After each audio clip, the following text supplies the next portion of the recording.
Thank you so much for joining us today for our panel discussion. My name is Reverend Linda Burdett, and I will introduce you to the wonderful panel I get to be a part of today. We have with us Loy Williams, Susan Jarboe, Linda Baker, and Karen Downy. So you know this is going to be good.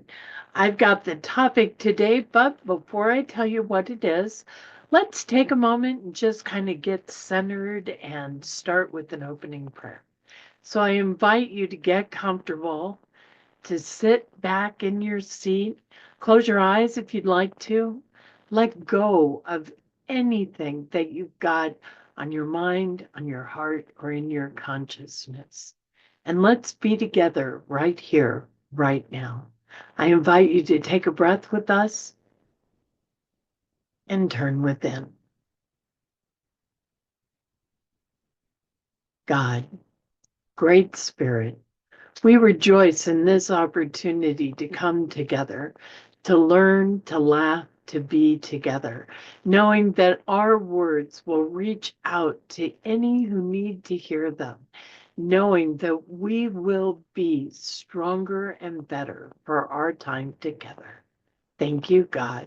Amen. Okay, so our topic today comes from an older book. This is The 7 Spiritual Laws of Success, written for us by Deepak Chopra.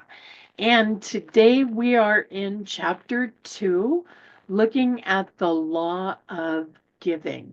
So we'll start with the law. The universe operates through dynamic exchange. Giving and receiving are different aspects of the flow of energy in the universe. And in our willingness to give that which we seek, we keep the abundance the universe keeps circulating into our lives. So this is a quote from Rabindranath Tagore.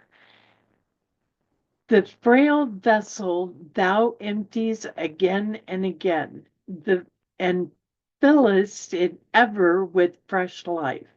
This little flute of a reed thou hast carried over the hills and dells, and hast breathed through it melodies eternally new.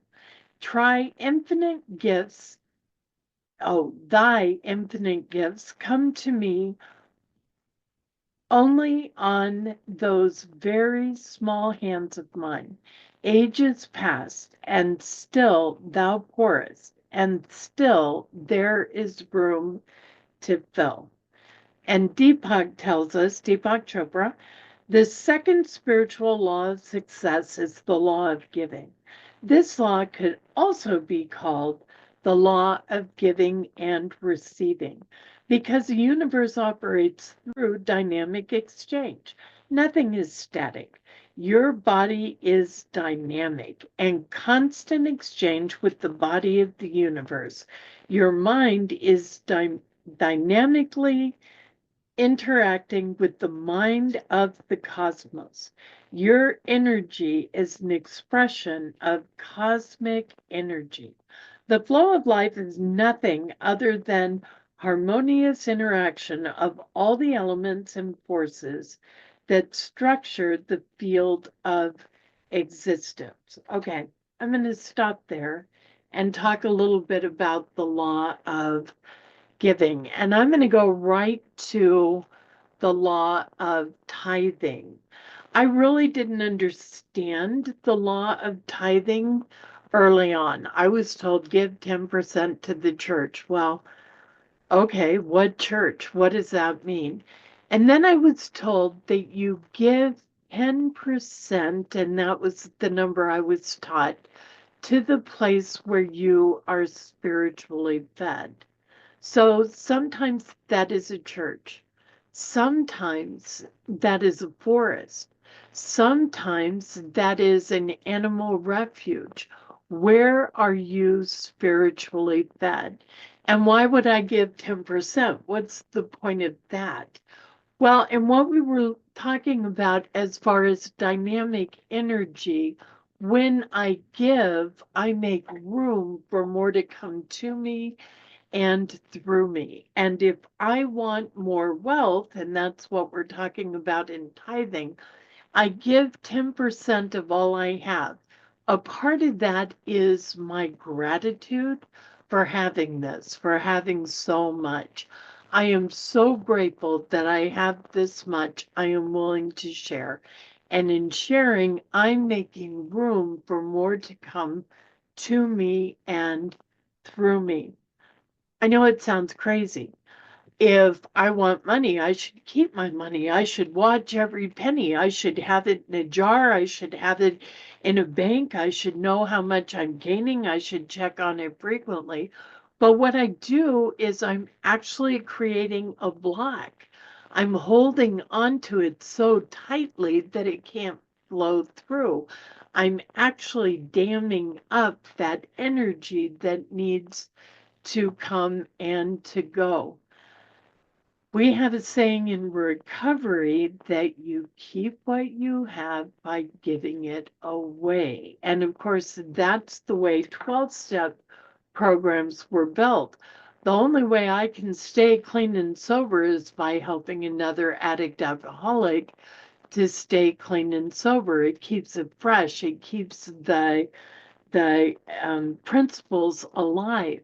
Money works the same way. When I give freely, I also receive freely. If I give grudgingly, it's a completely different circle. If I give you money because I take pity on you and you're a sickly, horrible person, here, take some money and shut up, I have created the same kind of dam as if I didn't give away any money. I held on to it tight. Mine, mine, mine. I'm creating a dam that stops that flow of energy. So the second law of spiritual success is the law of giving. Whatever you want so desperately, give more of it. And the principle that comes to mind for me on this is love. I'm lonely. I want love. I want love in my life. Well, try giving that away. Go out to the grocery store, stand in line, and say nice things to people. Just stand there and love the people around you. Think about how wonderful it is to be able to be with these wonderful people without judgment, without fear. Go and talk to somebody that you haven't talked to before and find out enough about them that you can learn to love them. Get them to tell you their story. Hey, I've never met anybody from your part of the world. What's it like? What brought you here? What was going on with you that you gave up your culture, your country, your family to make a new life in a new part of the world? I'm interested. I really want to know. And as you share with me, you're teaching me how to love you. And as I'm able to love you, I am able to have more love come to me and through me. It's a spiritual law. Whatever you want, give it away, and more of it will come to you. I feel like that was more of a sermon than a reading. I may owe you an amends. I did earn the title Reverend, but I'm going to be quiet now and let my amazing panel speak up. That was awesome. A sermon or no, that was just a great subject to talk about. And it's funny you would mention the whole concept of tithing. I have always been told, share 10% or I've always interpreted it as share 10% of the church. Well, there are some churches that I've been to that I wouldn't share a nickel with. And and I've always the big my life and my world starts with my thoughts. And the first thought that I always come up with when it comes to tithing is that I don't have enough. I'm unemployed. Whatever money I get, I need to keep. But it's not just about money, as you've just brought up to us. It's also about time. It's also about I can share 10% of my thoughts and start making feeling uh, uh saying nice things about, again, people that I don't like. So and I was blown away by your by what you said. So thank you very much for that, Reverend Linda. I really, really appreciate it. I learned something new today with what you're saying. I never thought about the tithing associated with things like the forest or the animals, or even for the gratitude for that matter.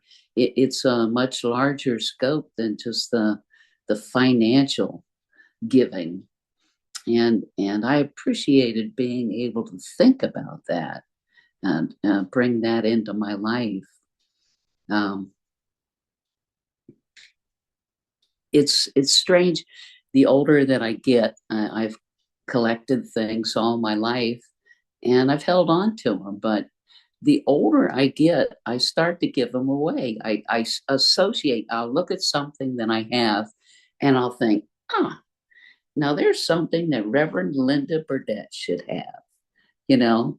And then one day you're gonna open up a box that came in the mail, and here it is, whatever it is. When I'm associating so many things, I go and visit somebody and I see that they have a milk glass collection. Okay, and I know I've got a milk glass vase out here that happens to have a crown of thorns growing from it, but I've got that destined for that friend of mine that has that milk glass collection.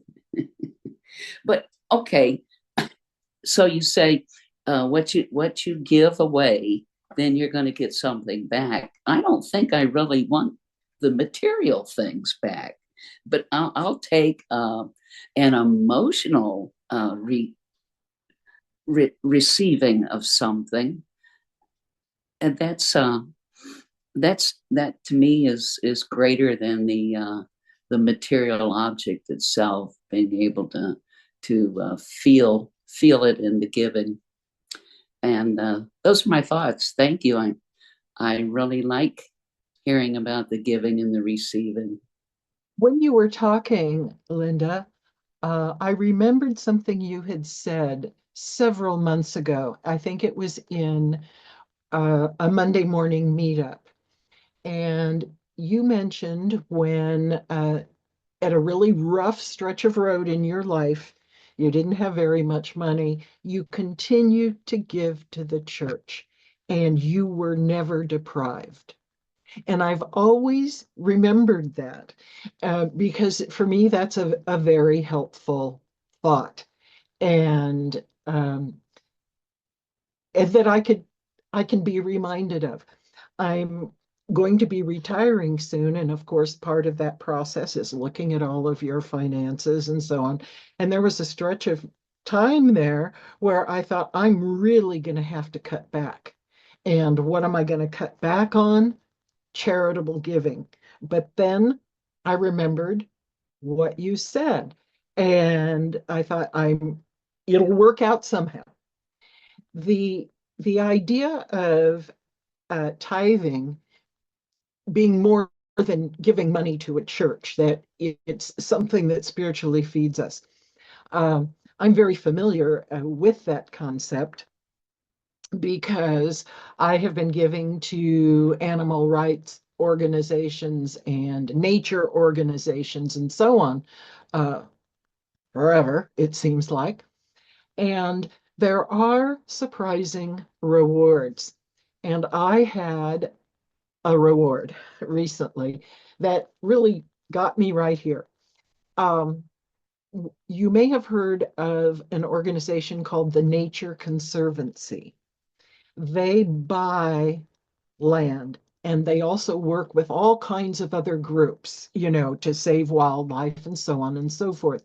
I've given $15 a year to the Nature Conservancy for well over 30 years. And it's just something I've always done. There are many groups for which I do that.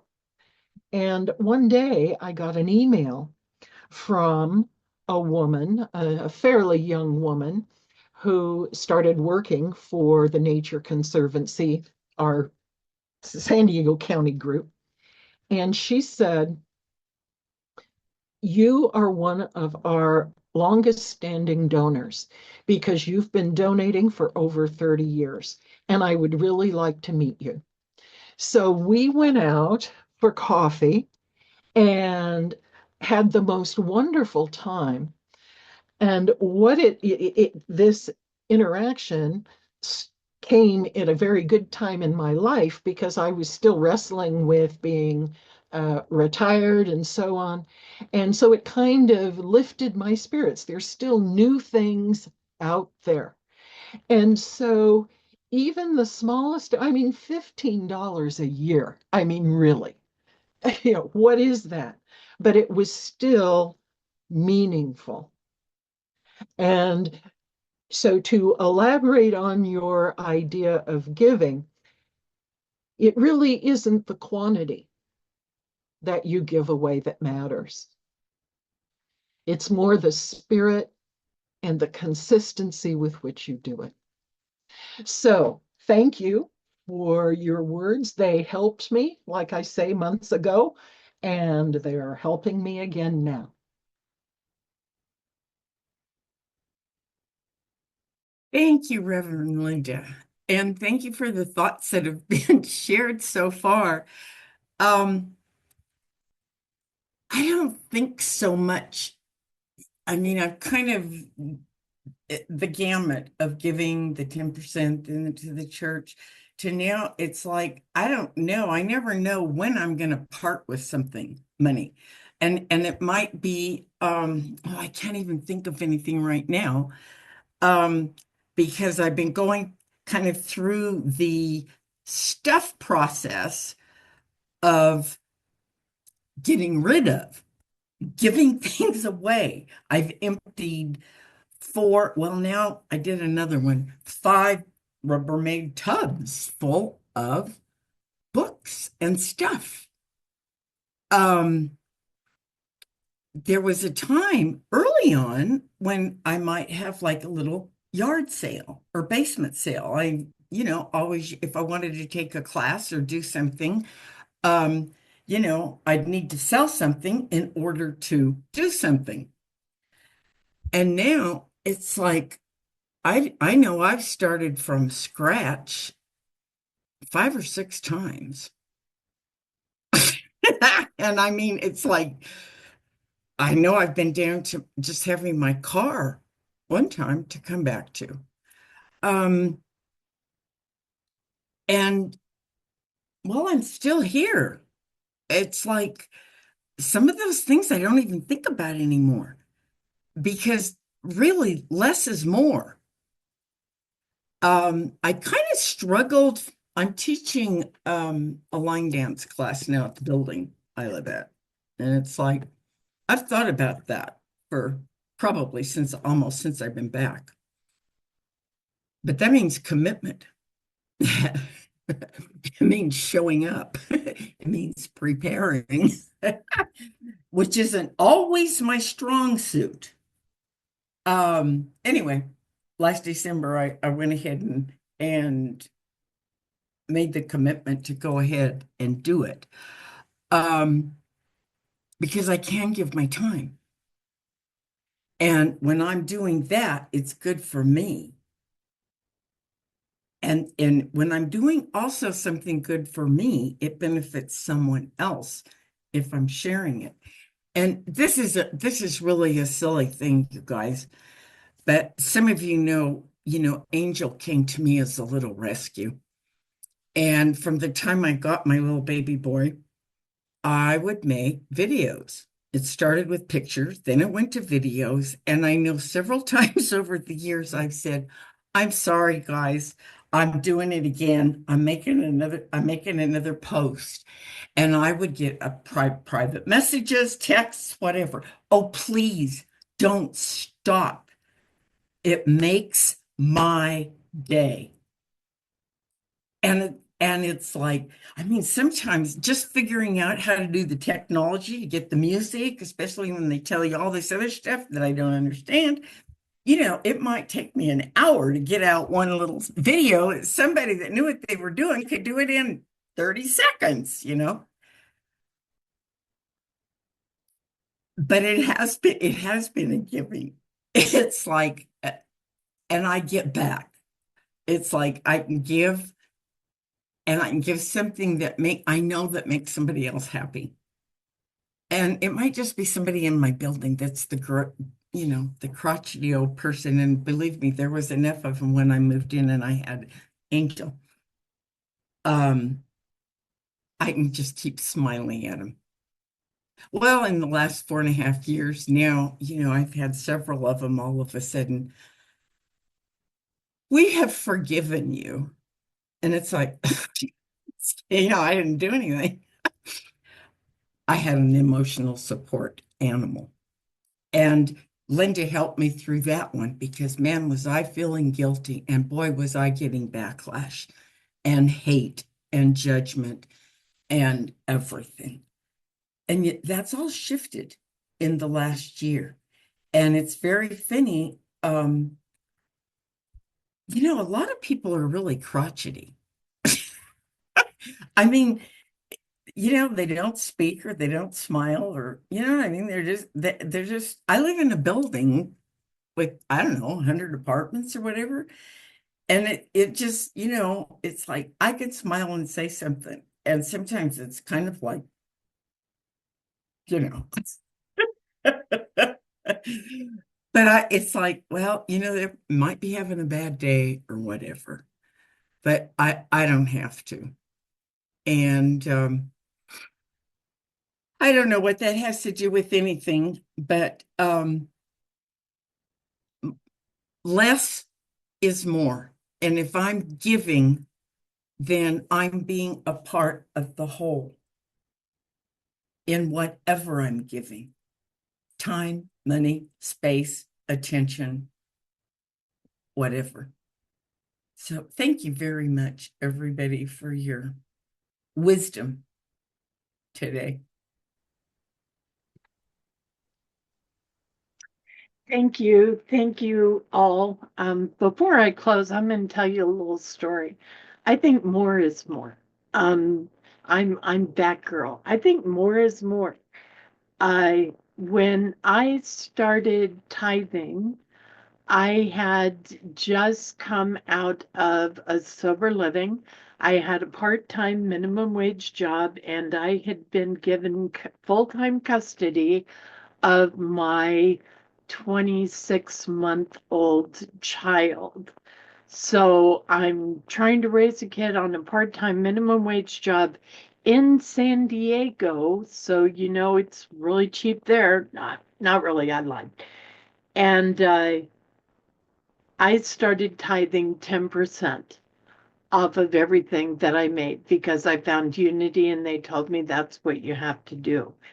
And everything worked out amazingly well. I always had enough, always. And, my tithe off of all the money I had in the world may have been $8.73 because that may have been all I had. But I gave it first before anything else. I tithe. And I did so knowing that as I gave, I would receive, and I always did. And you've heard some of the incredible stories that have come from that. But I think more is more. And even if you don't have much to give, you give in faith, knowing that you will be supported and more is on the way. And that's your truth and the reality that you build.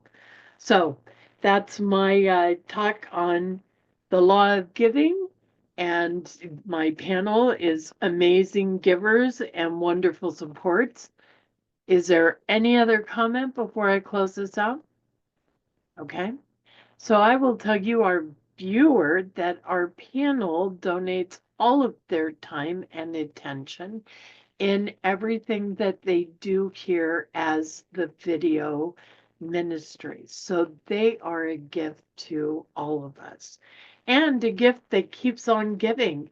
We invite you to share this video or any of our videos with anyone you know or believe we could be a help to or offer a different perspective. If we did not say something that we really should have, that might be a call to action for you. We would love to have you on our panel. It doesn't take any special training. Just come the way you are, whether you come for one taping or for several.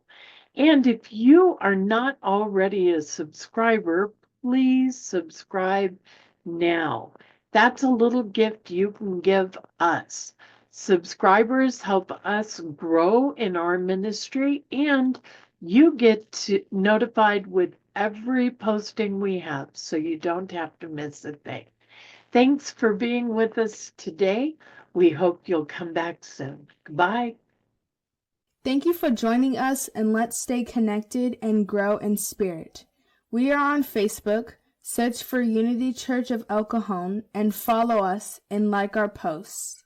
You can reach us on YouTube at Unity Church of El Cajon. Please subscribe to our channel, watch our videos, and leave comments which can help us improve. We are on the web at unityofelcajon.org.